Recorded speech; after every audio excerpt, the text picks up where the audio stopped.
Ladies and gentlemen, welcome into your weekly dose of college football. We've reached week 6 this coming week, almost getting to the halfway point of the college football season.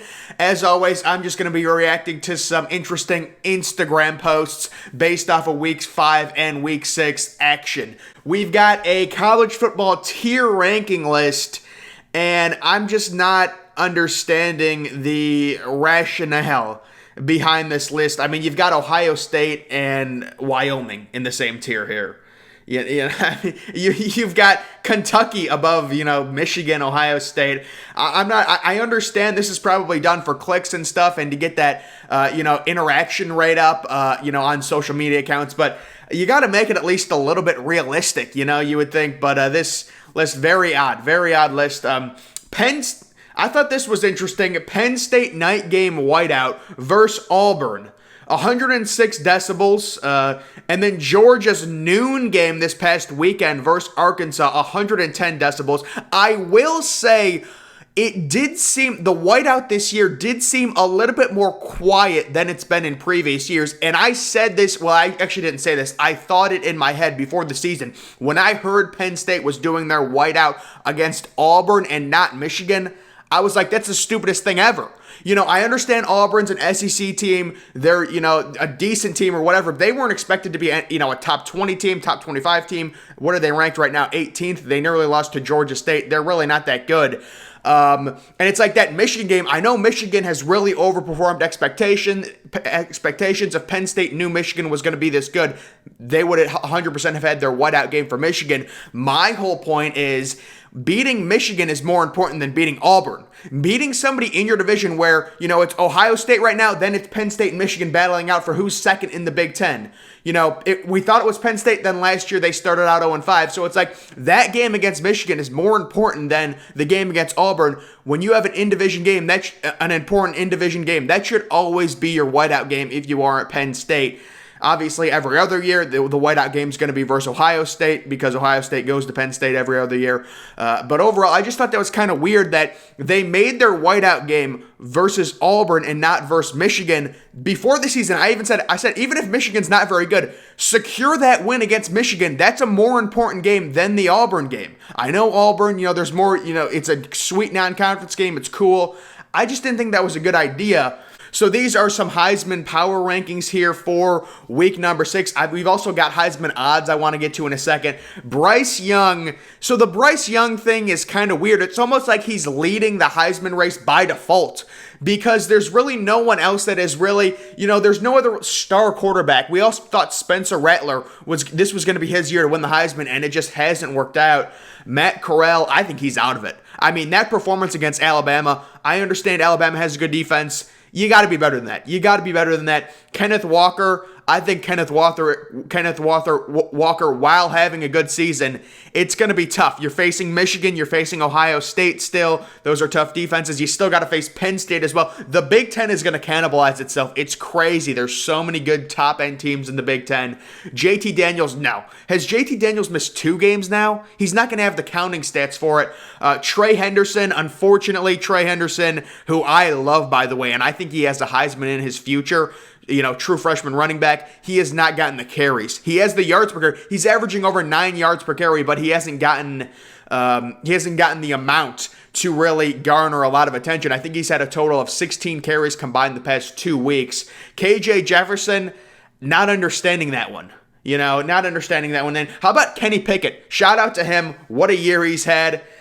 He's been phenomenal. But for Pitt, it's good. If he keeps it up, honestly, the Heisman seems like it's wide open right now. Let's go to the overall odds. So these are the overall Heisman odds right now. It's got Bryce Young as a clear favorite. Matt Corral plus 230 is terrible value. Desmond Ridder has 0 chance because of the teams he's going to be facing. CJ Stroud. CJ is an interesting dude. I actually picked CJ Stroud to win the Heisman in the preseason. Maybe a little bit of a homer pick. To me, CJ Stroud is like Ohio State's version of Alex Smith. Just, don't turn the ball over. Be careful with the football. Don't lose your team the game. That's what I think CJ Stroud is. Manage the game. Be a good game manager. And he, we'll have to see. He looked good against Rutgers, but again, it is Rutgers. Rattler is still there. That doesn't surprise me. If Rattler has a big game against Texas, And how about Bijan Robinson? If Bijan Robinson runs for 200 yards and 3 touchdowns against Oklahoma this weekend, he's going to shoot up the list. And then you've got Brian Robinson Jr. plus 4,000 is interesting value there, considering their other running back, Alabama's other running back, got hurt. But I would still take Bryce Young. If there's a Heisman that's going to be won by, an Alabama Crimson Tide football player, it's going to be Bryce Young. So right now, I would say Bryce Young is kind of the leader by default. There's a lot of guys there. I know some people are talking about maybe a defensive player. I would be totally for that. If a defensive player takes over, I'd love it. But right now, we're not there yet when it comes to that. Undefeated teams by conference. Just wondering if anything sticks out here. Once again, Iowa will face Penn State this week, so one of those teams will have a loss. The SEC, Alabama, and Georgia probably aren't losing anytime soon. Kentucky, I would expect. They actually have an interesting matchup this weekend versus LSU. Cincinnati undefeated in the American. Also, SMU. It would be big for Cincinnati if SMU stayed undefeated until they faced Cincinnati, so Cincinnati could get another big win. The Big 12, Oklahoma still hanging in there, and Oklahoma State. Those teams are kind of, they're just kind of meh. Mountain West. How about San Diego State and Wyoming? I've talked about in other videos, Wake Forest being undefeated, UTSA is undefeated, BYU, and then Coastal Carolina, who was absolutely destroying opponents recently. Here are some Week 6 predictions. I've seen a lot of people picking Texas over Oklahoma. Ole Miss slightly over Arkansas, huh? I think Ole Miss will win by 2 touchdowns personally over Arkansas. They are at home, by the way. That game is being played in Mississippi. Michigan, I like the low scoring. That might be too low scoring. I actually do think Nebraska could upset Michigan due to Michigan's one-dimensional play. They're on the road. Michigan, they faced very little adversity this year. You get a turnover, something bad happens. It'll be interesting to see how they handle it on the road at Nebraska. That's a tough time slot for Michigan, playing a 7:30 night game on the road with that rabid fan base. Virginia Tech over Notre Dame, I completely agree, in a close game. Georgia over Auburn, 24. That's a low-scoring game, man. But I could see it. I really could. That's how Georgia plays right now. We'll see if JT Daniels plays. North Carolina over FSU by a bunch. Alabama beating Texas A&M. Texas A&M has 0 quarterback. Rutgers over Michigan State. That would be a curveball. After Rutgers last week got completely destroyed by Ohio State. What was it like? I think the halftime score was 42-6 or something like that. And then Ohio State, pulled everyone off and really just tried to run the clock out and get out of there without any injuries. Rutgers beating Michigan State, that'd be a curveball. And while I don't, the thing is, I've doubted Michigan State so much this year to the point where I'm just I'm not going to doubt them anymore. But you would think, this is the time where college football is weird. It doesn't make any sense. Michigan State's been playing great. Rutgers has been playing bad, but Rutgers is at home. I'm not saying it's going to happen. I actually have Michigan State minus 5 points in this game, but it is an interesting curveball where college football does these weird things where it's that could happen. I don't know. That's interesting. Penn State over Iowa, close, low scoring. Completely agree. Tennessee over South Carolina. Tennessee is off to a good start. Good start this year, considering their expectations. I do think they probably should beat South Carolina. South Carolina is not good this year. And then Kentucky barely beating LSU. That's an underrated game this week. That's going to be a good football game. When Mizzou was down 45-10 at halftime to Tennessee, they had a robot perform at the halftime show. If you allow 45 points in the first half to the University of Tennessee, I don't know what to tell you. That's horrific. This is the whole Cincinnati argument. This is the rest of Cincinnati's schedule, and this is where it becomes very tough. Even if they go undefeated and blow most of these teams out, it's still very tough to put them in the playoff over a one-loss Big Ten champion, over the 2 SEC teams. We'll have to see what happens with the Big 12. There could be an undefeated Big 12 champion, one-loss Big 12 champion. Look at this schedule. Temple, UCF without their starting quarterback, Navy, Tulane, Tulsa, South Florida, the SMU game. You're hoping SMU, that's late in the season. I'm guessing if you're Cincinnati, you're hoping SMU has 1 or 0 losses, ideally 0 losses, but I think they'll at least have 1 loss by then. And then that is East Carolina. So that is just not a good schedule. That is why I think we need to expand the playoffs. Cincinnati, even if they run the table, beat all of these teams, there's a few factors at play that I was talking about. Cincinnati fans should be rooting for Notre Dame to win all their games convincingly. Makes that win they had on the road look way, way better. They need that win to be a top 10, maybe even top 8 type win if they're going to have any chance, because all of these teams outside of maybe SMU are subpar at this point. The UCF thing that happened with their starting quarterback is so unfortunate. That would have been another big win for them, but that is just the way things stand for Cincinnati. How about this? Clemson unranked for the first time since 2014. So they dropped from, I think, ranking like 12 to 25 2 weeks ago, and then they won this past week, but then they just dropped out. They were 25th and they dropped out.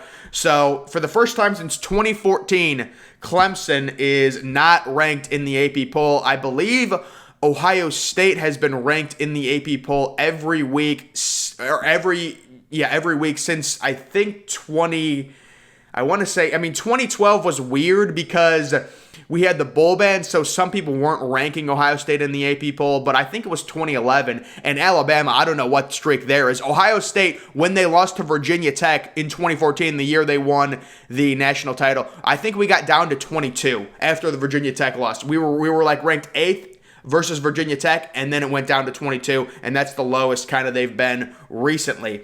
Teams with a shutout versus an FBS opponent. I really wish they would have included an FCS opponent too, because there'd be some interesting teams on this list. But I guess it's interesting. Purdue as a shutout. That's good to see. Who did Purdue shut out? Minnesota shut out Colorado. That's right, I know that. Fresno State on the list. Some interesting stuff. Who is the better running back, Trey Henderson or Blake Corum? I just added this because I love talking about TreVeyon Henderson. I love the kid. He's absurd. He's basically a mini Saquon Barkley. The way he moves, his build, his girth. TreVeyon Henderson as a true freshman. I mean, watching this kid, it is a crime that this kid has received 8 carries each of the last 2 weeks. I just want to watch him run. I want to watch him run the ball. He's only going to get better. His vision's only going to get better as a true freshman. Blake Corum deserves a shout out as well. He's a good young player, fast and also strong. He's like a little Mickey Mouse, muscle. He looks like just a muscle. Like he's just a bowling ball. He goes off of defenders, 3rd and 2. I've seen him several times where he'll fight for that first down, fight for that extra yards. He's a good running back as well. But man, Trey Henderson, the former 5-star, number 1 overall running back. I got a man crush on him. I love him. Kirk Herbstreit's top teams. So these lists I always find interesting. So he's got Bama, Georgia, Iowa, Cincinnati at 4, Penn State, and then Oklahoma. I mean, it always depends on what do you mean by best teams? Do you mean like most deserving teams or like the actual best teams? Because if we're talking like actual best teams, Iowa versus Ohio State on a neutral field right now, I'm picking Ohio State. I'm picking Ohio State. I'm sorry. That's just the way it is. Ohio State versus Cincy on a neutral field right now, I'm picking Ohio State. So it's like, but if you're talking about most deserving, Ohio State should not be, sure, they're getting a little bit better on defense. That game against Oregon, an Oregon team that lost to Stanford at home, that was pathetic. Ohio State's game against Tulsa, their defense looked pathetic. So these rankings, it's almost like, what's the rationale behind these? Is it most deserving or is it best or is it a combination of the two? It always seems like people try and do like a combination of the two, but then it always ends up just being one or the other. But to me, this list looks like most deserving. That's what this list looks like to me personally. And then, this is such a mind-blowing thing. So most people don't really realize because Cincinnati was actually favored by 2 points in this game, Notre Dame still paid them. You always hear that thing about, an FBS school paying a group of 5 team to come and beat them, like Minnesota paying Bowling Green to come and beat them, and how crazy that is. Notre Dame paid Cincinnati $1.2 million to come play. Cincinnati was favored, and then they won. Normally, when you pay a smaller school, you're like 30-point favorites and you win, and the smaller school does it for revenue. So I thought that was interesting, guys. That's going to do it for this video here as we're coming up on week 6. Enjoy it. It's the best time of the year, the fall time. Make sure you're following me on Twitter. Link to that's always in the description. I'm, of course, the Depressed Ginger. Thank you for watching.